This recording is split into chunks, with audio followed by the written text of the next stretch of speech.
It's always fun following up a top 10 fighters video with another top 10 fighters video, especially when the comment section of the first one was so polite. And it certainly won't lead to more butthurt "Wah! Wah! How dare you have an opinion!" arguments in the comments. Today we're discussing the top 10 warriors from the A Song of Ice and Fire era that hail or operate heavily from outside of Westeros, which should be more interesting since there's less plate armor knocking around and more unconventional weapons. Which means the number one pick can't just be the one top tier fighter who has a common sense weapon choice for plate armored foes. Though admittedly plate armor will now probably become a rather unfair advantage to anyone who has it, Tom, due to its scarcity across the sea and beyond the wall. But hey, it's the world of Ice and Fire, and the world of Ice and Fire isn't fair, so get over it. Just to note, we are considering those who hail from beyond the wall or do most of their operating beyond the wall in this outside Westeros criteria, as there's some cracking fighters that deserve some respect from that region. Spoilers, Jon didn't make the cut, because he's not top 10 material. Let me taste your tears of rage, Jon fans. It sustains me. Another thing to clarify after the last video's comments is the era. For us, the A Song of Ice and Fire era starts just before Robert's Rebellion and goes all the way up to Dance for the books and Season 8 for the show. So please stop asking where's Daemon, Cole or Sandor or Aegon. We are shameless milkers of concepts. They'll get covered in their own eras before that obligatory GOAT finale. Milk, milk, milk, Tom. Milk it for all it's worth, Tom. Same considerations as the previous video here, brawl and battlefield performance is also a factor, so not just one-on-one formal dueling, as well as how we think they can handle a fight with and without prep. Books or show? Once again, yes. But just to be perfectly clear, that means we'll take feats from both mediums providing there's no direct contradictions in the most canon material, which is the books of fucking course, and then try to strike a balance between both iterations. We really kind of need the show on this one too, because many of the fighters across the sea are far more featless than their Westerosi brethren, and rely much more on their positions, reputations, and character statements for their warrior prowess. The show at least gives some of these characters tidbits of their capabilities to back up their placements. Don't forget to like and subscribe, Discord's here if you want to come and argue, and I'm sure you will. And that's everything, Tom. Let's go, good buddy. At number 10, it's the best of the Unsullied, our boy Grey Worm. Grey Worm is kind of the Bronn of this list. Some people will tell us he's the best thing since sliced bread and should be way higher, and others will complain that he even got placed on the list.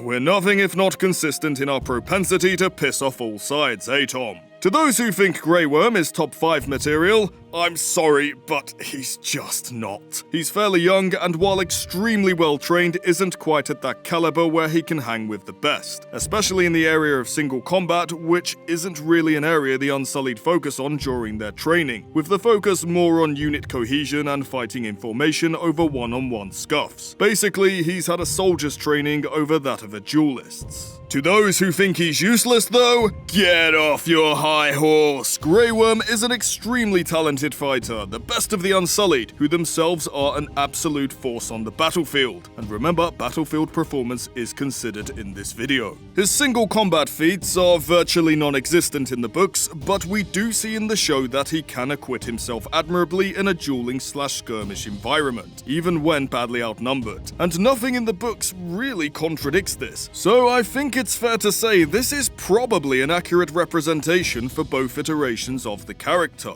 Not to mention his loadout of light armor, spear, shield and short sword is such a versatile and well-rounded kit that's great for both dueling and slugging it out on the battlefield, especially in an environment where the armor is light or in some cases non-existent. In this situation, the spear is nigh on king of the weapons, and the combo of sword and shield is really not far behind. Now, he's not my first choice for a champion in a trial by combat against a plate-armored knight, but he is definitely good enough to make the cut when it comes to those across the sea, and one really should not underestimate the deadly reach of a spear. Looking at you, Gregor, you fucking deplorable waste of good air. Let me at him, Tom. I can take him. At number 9, it's the disgraced knight who really loves to vacation in the friend zone. It's Jorah Mormont. Another vastly underrated fighter in my opinion, Jorah Mormont is no slouch in combat. He's notably physically strong and is considered a high-caliber swordsman. Not Dane, Jaime or Barristan levels of course, don't be silly, but he's proven multiple times he knows what he's doing with that weapon, with his swordsmanship even being held in high esteem by the Dothraki, who are a brutal warrior culture and, possibly might know a thing or two about combat. With a wealth of experience as a knight fighting in the Greyjoy rebellions, along with a good stint as a sellsword, Jorah definitely has accolades to back up his status as top class, i.e., he's been no stranger to consistent combat for many years and is still alive despite it.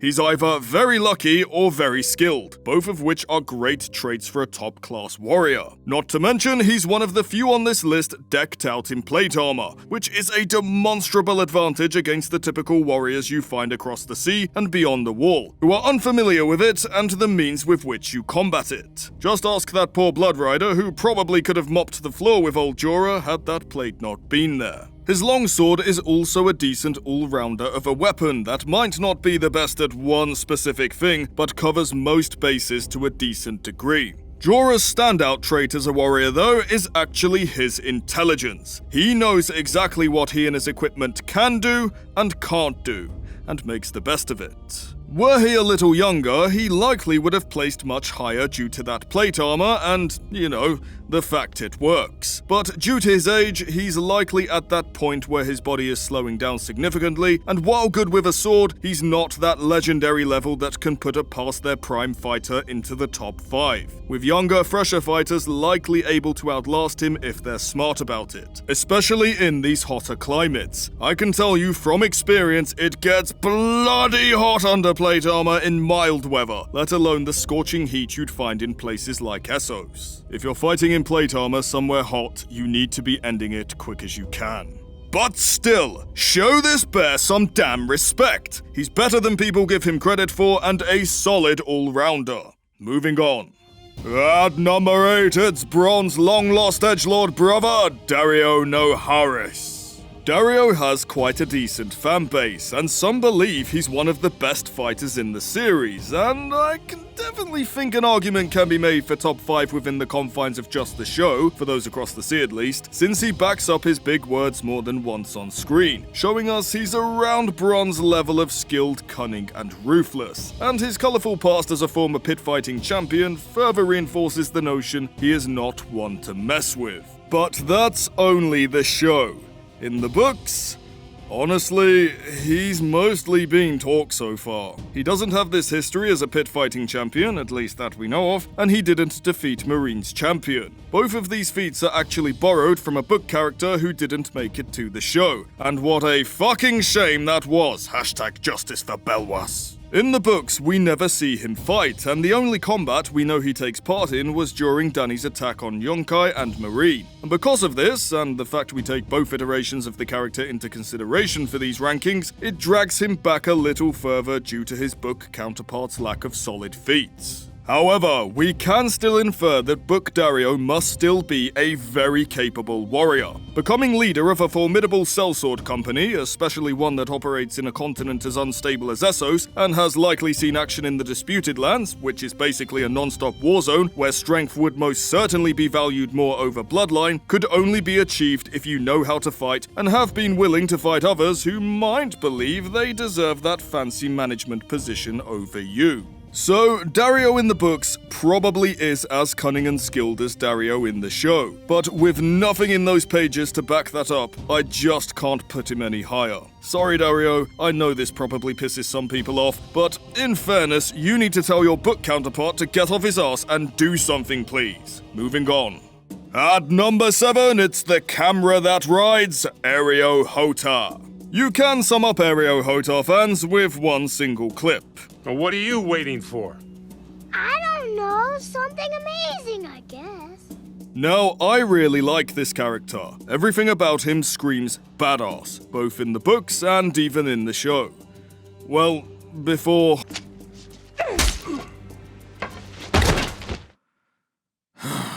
From his monstrous axe that we know he's extremely deadly with and even the mountain should be wary of, to his cerebral ability to size up potential opponents. He's definitely not someone to fuck with. But if ever a character was to deserve the accolade of overrated, it would be Hotar, at least for now. Personally, I have the impression that this Norvoshi is probably a top 5 contender. But like Daario in the books, the key words in that statement are impression and probably, as there just isn't enough there yet to build that case. Which, like our favourite blue-haired rogue, gets him pushed back a little more than he probably should be.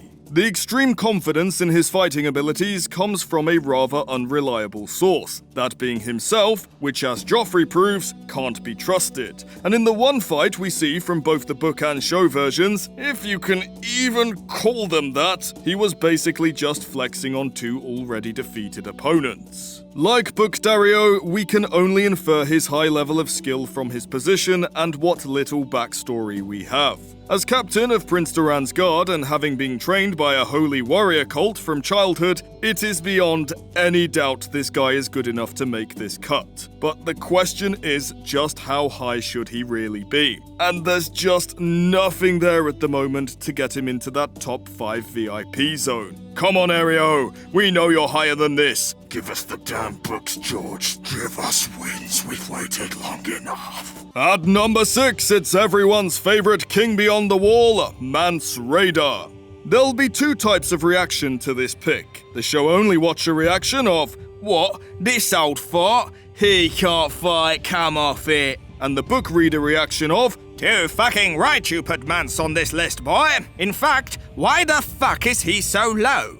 If Hotar is massively overrated, then Mance is criminally underrated as a fighter. This guy has become king in a region where they only respect strength. Not to mention, before this, he was considered the best and worst of the Night's Watch by Corrin Halfhand, a word you can definitely trust. And while that quote is open to interpretation, I don't think that loyalty and oath-keeping is what Corrin was referring to when it came to Mance being the best ranger, do you? We have to consider that while Mance won over many of the wildling tribes with his charisma and ideals, not everyone wanted to fall in line, and Mance found himself having to fight and kill not 1, but 3 other kings beyond the wall in order to solidify his claim. Beyond the Wall is a region where survival of the fittest is the law of the land, and only the strong may lead. The kings he had to defeat would not have been pushovers by any measure. Unlike Hotar, we've also seen Mance fight a skilled and uncompromised opponent in Jon Snow, who, while not quite top 10 material, is still a really damn good swordsman, with the talent and potential to make top 5 in the next generation at the rate he's going.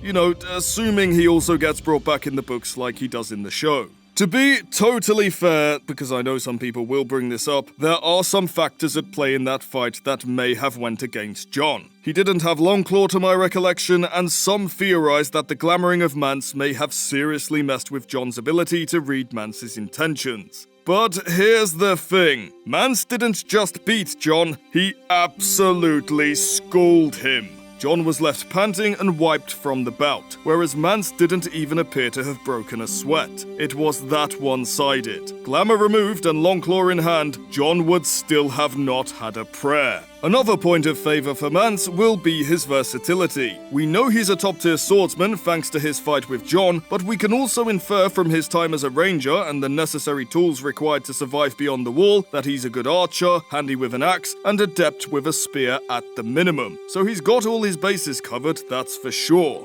Honestly, Mance is such a badass. It's a shame he had to lock heads with the Manus. But I get it. Those 2 teaming up would have caused an awesomeness overload. And we can't have that, can we, George, in your depressing world where the villains always bloody win? Anyway, we've made it to the top 5, which, as we all know, is always the least controversial section. If you could take this moment to please like and subscribe if you haven't already, then cut off your fingers and thumbs so you can't later reverse it, that would be much appreciated.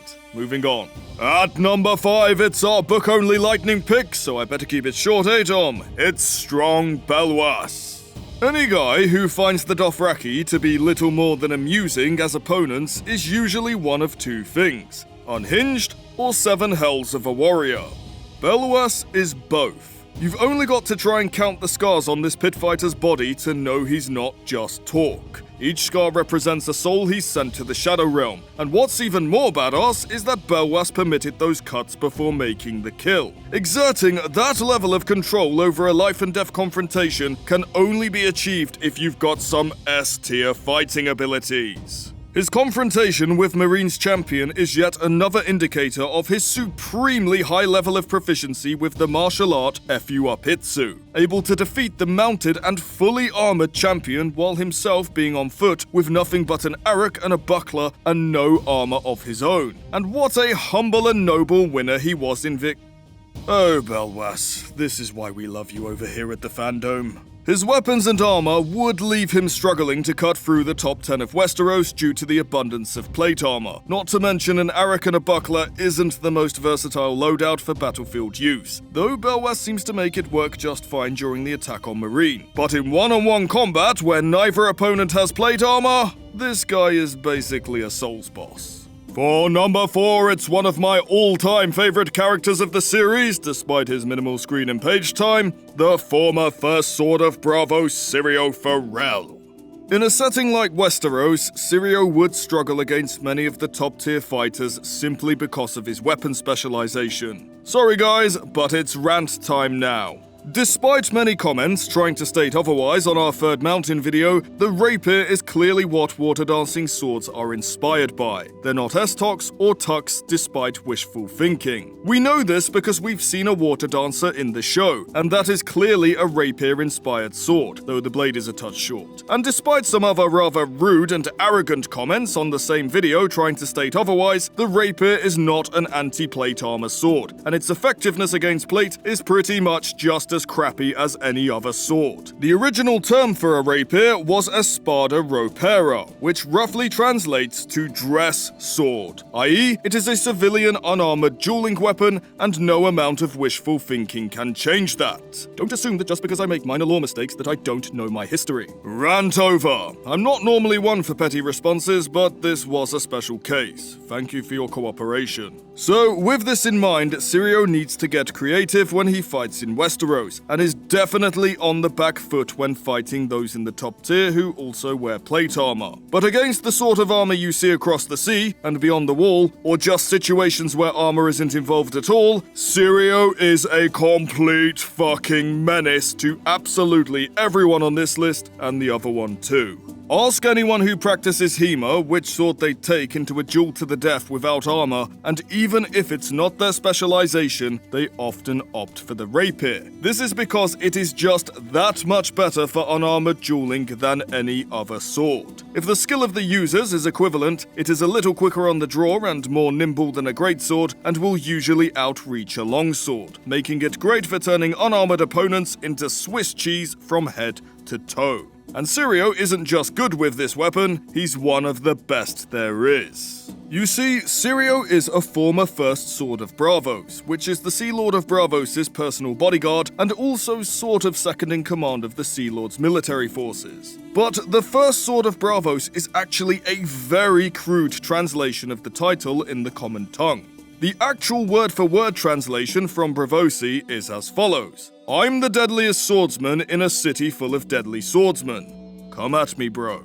This translation has been certified as canon, by the way. Even fighters in plate armor still need to be cautious of the Dancing Master, because the little Braavosi is cunning as fuck, as we saw with Trant and the Lannister soldiers. And that was with a bloody wooden sword and no prep. Imagine what this guy is capable of with some actual steel and a bit of time to plan things out. And were we just considering 1v1 dueling and not warrior skills overall, there's definitely at least an argument to place Syrio at number 1.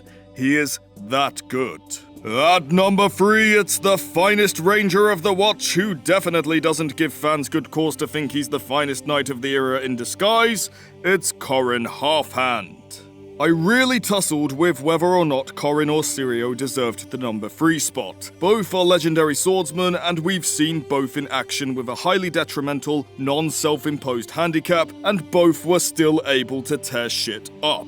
What gave Corrin the edge for me personally was his versatility. Like Mance, we can infer from his position as a ranger that Corrin will have a wide skill set and more weapon proficiencies when it comes to fighting, and as such can probably acquit himself better in battlefield and skirmish environments than Syrio, who, while likely capable of a good performance on the battlefield, since First Swords do have to conduct wars when Braavos is threatened, seems to be more highly specialized in dueling.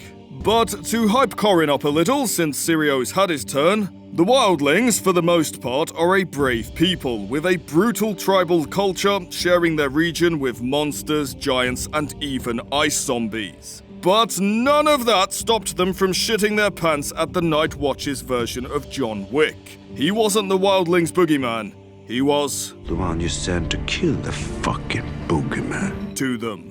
Corrin is such a swordsman that fans have made reasonably compelling arguments that he might potentially be a disguised Arthur Dayne, who is quite possibly the greatest swordsman in the A Song of Ice and Fire era. In his fight with Jon, we know that Corrin is doing everything he can to hold back and avoid hurting Jon. So our favourite bastard, who isn't really a bastard, or might actually be a bastard depending on how George writes his backstory, can play make-believe as a wildling for a day or two.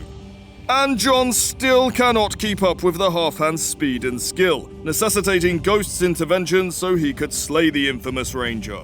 Jon would later recognize that if Corrin had wanted to, he could have killed him like one might swat a fly. And while he hasn't made our top 10, Jon is by no means bad, and certainly on track to be a top 5 fighter later in life. Assuming... Look, he is coming back, right, George?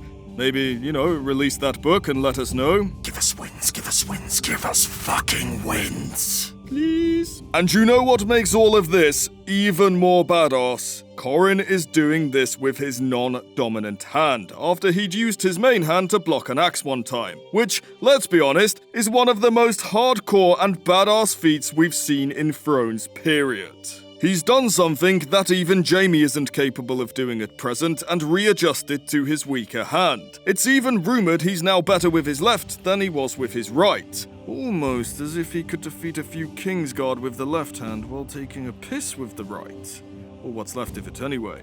I tell you now, if this guy isn't Arthur Dayne, he's a seriously under-the-radar prodigal talent, and likely would have given the Sword of the Morning a run for his money had they ever crossed blades. No Dayne. No Dawn. That's cheating. Let's move on to the second place, and just like the first vid, this will probably be where you pause the video to type various obscenities at us for putting who most people think should be at number 1 in the number 2 spot. But hey, a fandom video without rude, overly hostile crybaby comments is considered a dull affair. With that being said, our number 2 is Khal Drogo. Alright. With things right and fair in the world, this guy should be number 1. We acknowledge that. If the condition was the fighter had to have been born across the sea or beyond the wall, he would have swept his way to number 1 no problem. But due to cruel fate and circumstance when it comes to the plot of the story, a lot of which can be laid at the feet of a certain little piece of shit of an incest goblin, God I hate him so much, Drogo has cruelly had the top spot taken from under him, and we ask that you at least wait until you see who the number 1 is before you start throwing your toys out of the pram. But to put the focus on Drogo, for a character who we never saw fight in the books, how do we know this guy is the bee's knees when it comes to the best warriors across the sea? His hair. No, I'm not kidding. Dothraki must cut their braid when defeated in battle or single combat. They also wear bells in their hair for every man they have killed in single combat. Drogo has never once cut his braid. Not once. And there's more bells in his hair than hair. Don't ask us how that's possible, it's a fantasy book. A wizard did it. Drogo has never been defeated in combat, and like Robert Bobby B. Baratheon, died of causes outside battle.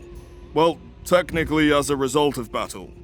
Look, the point is no one actually bested him, okay? On top of this, he's an absolute specimen of a human, easily hovering around Brienne and Robert Baratheon's height, so as tall as you can be before you step into the freakishly tall territory, with a muscled frame and agility so fine-tuned that even his everyday movements are described as graceful. He's strong, fast, and his agility is almost superhuman. While the only fight we saw him take part in with our eyes is show only, it was when George was consulting, so there's got to be some weight to it, and it's likely a good representation of his book counterpart. Arrogant and overly confident? Yes. But cool as fuck and only achievable by a legendary level fighter?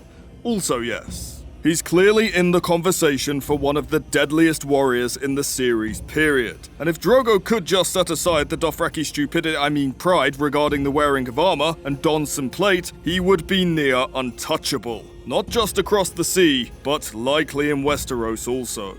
But alas, it was not meant to be, so let's address the elephant we placed in the room with our number 1 pick. Who could have possibly outshined Khal Bloody Drogo? Who could possibly be more deadly than the most feared warlord in all of Essos? Is there any answer we can give that would be remotely satisfying?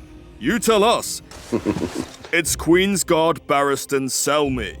First things first, is this really fair since he made the other list and technically hails from Westeros? Well, the thing is, if Jorah is on here and Corrin too, it's only fair we let Selmy on here as well and put him in his rightful place at number 1. I'm sorry, Drogo. Blame Dickheadus Inbredus. It really is his fault. We've already gone over why this guy is so awesome in the Westeros Fighters vid, and nothing's really changed. So instead, I'm going to use this segment to quickly address a common complaint we had in that first Fighters video. That being... You did Barristan dirty because you addressed him in his old age, but addressed Robert Baratheon when he was younger. That's not fair. Gods, I was strong then. Look guys, we all know that Dane, Robert, Selmy and Jaime in their primes are basically video game boss fights you're purposefully not meant to beat. And in fairness to us, we did say in the video a prime Barristan would have been our personal number 1, which many seemed to conveniently not acknowledge. Almost like some people were looking for an argument for the sake of an argument. The reason we used Prime Robert was because we had to, as he's 2 totally separate characters depending on his age. Young Robert is an army soloing demigod who sounds like he belongs in an ancient Greek epic more than the grounded world of ice and fire, and he absolutely deserved acknowledgement as debatably the best of his era. Old Robert is a broken man, a depressed and out-of-shape drunk who in all honesty seems like he's just looking for the exit. They are not remotely comparable. Barristan, however, regardless of his age, is still Barristan the freaking badass. And me and Tom personally found it far more impressive that despite being 62 years old and way past his physical prime, he is still good enough to cut into the top 5 of both lists. We also can't use Prime Barristan in this list because he doesn't seek Dany out till he's old and grey, so there's that. But the point is, this is a man who is old enough to have grandchildren, possibly even great-grandchildren by Westeros standards, and yet he is still a completely valid threat to the best fighters around, most of whom are still in their physical prime. Name one other fighter capable of that. We'll wait. Despite being a fossil, Barristan has accomplished some highly impressive feats in his short stint in Essos, which is more than we can say for most fighters on this list. No, I'm not looking your way, my good Norvoshi friend. Lower your axe, please. Barristan killed the Titan's bastard with just a staff. So versatility with weapons, check. Helped take the city of Meereen by going on what many thought was a suicide mission, but it just turned out the old man was delivering the death by grandpa night the Meereenese had ordered online. So incredible feats, check. Selmy also went toe-to-toe with a worthy adversary in Kraz, who was described as being 6'5", so just 1 inch shy of Robert's height, strong as an ox, and one of the fastest fighters Selmy had seen. Guess who wouldn't be seeing their next birthday? We've bought Barristan a cake and candles, put it that way. But what really puts the nail in the coffin for Drogo's chances at this spot is Selmy having no shame with wearing plate armor. He's happy to be a tank in human form, and the naivety and self-imposed restrictions in regards to wearing armor for fighters like Drogo and Belwas just pushes Barristan even more out of reach on that highest pedestal. I told you plate would end up giving someone an unfair advantage, didn't I, Tom? Still, no one is more deserving of that advantage, at least, I suppose. It's not like he couldn't still contend for this spot without it, in all honesty. In our world, we say aging like a fine wine. In the world of ice and fire, they say aging like a fine Barristan. In all honesty, those outside Westeros should just be thankful Barry the Bold was too busy in his youth protecting unworthy kings to come and take Drogo's braid before it reached his shoulders. Like we said in that first video, that rare throne's trait of having a moral compass is all that protects the world from Selmy's wrath. You better fucking give him the end he deserves, George. My heart can't break twice. And that's our take. Let the shit-flinging commence. But at least try to be civil with one another. Videos like this are about celebrating the best, not putting them down. And I sometimes think we need to remember that. Anyway guys, have a good one, and thanks for watching.